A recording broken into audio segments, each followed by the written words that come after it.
Hi, I'm Karin Wiener from The New Wheel. Congratulations, you have a bike.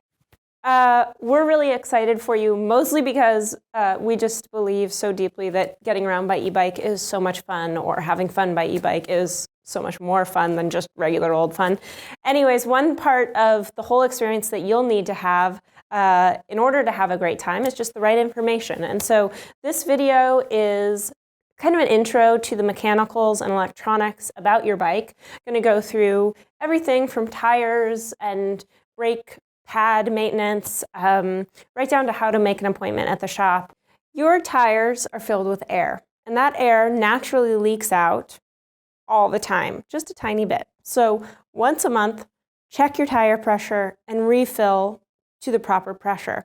What is the proper pressure, you ask? Well, there's a range for every tire that is marked on the tire and is also noted in your packet that we'll give to you when you come pick up your bike. If there's only one tool you have at home for your e-bike, it should be a standard floor pump for a bicycle. It looks like something like this, and it includes a gauge so that you know how much pressure is in your tires, and you can easily fill them all in one step. It should only take a couple minutes to do once a month.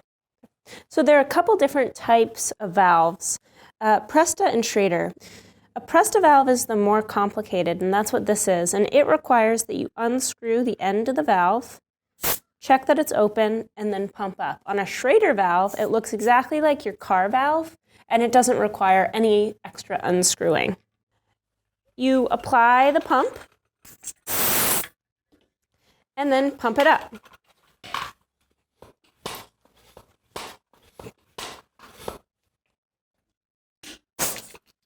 Close the valve again, and cover. The cover is not 100% necessary, but it's great to keep the valve clean. So high-quality e-bikes are essentially their vehicles, and as such, they've got hydraulic brakes. And fundamentally what that means is that the material that connects the lever with the brake caliper, the brake stopper on your wheel, is hydraulic fluid, just like you'd find in a car, not a cable like you'd find on a traditional bicycle.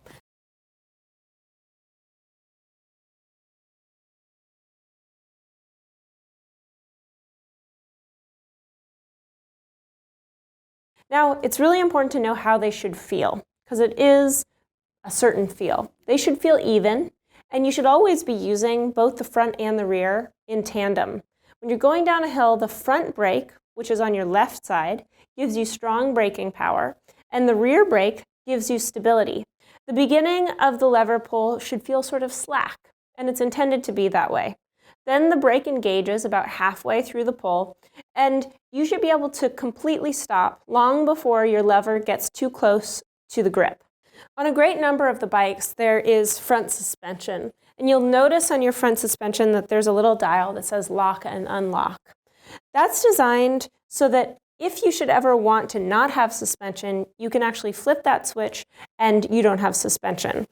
Normally, if you hit a bump, the suspension actuates and this distance contracts and expands. If the suspension is locked out, it doesn't move at all. And then there's your drivetrain. Drivetrain is what makes your bike actually go. It connects the pedals and the motor to your rear wheel. And the question is, what is it made out of? There are two options, either carbon belt drive or chain. This bike has a carbon belt drive. These are super low maintenance. There's really nothing that you need to know to do on a regular basis. A chain, on the other hand, requires a little bit more maintenance. Specifically, you need to lube your chain and clean it now and then. When you can hear your chain, it's time to re-lube it. So that means you don't have to do it every ride. You don't have to put it in your calendar for every month. You just do it when it's needed, and that's going to change based on how much you're riding, what the weather is, where you live, that sort of thing. And for that process, you'll need 3 tools: a rag, some cleaner, and some lube. Start with your rag and the cleaner. You can use a bike chain specific cleaner or something like Simple Green, which you might already have at your house.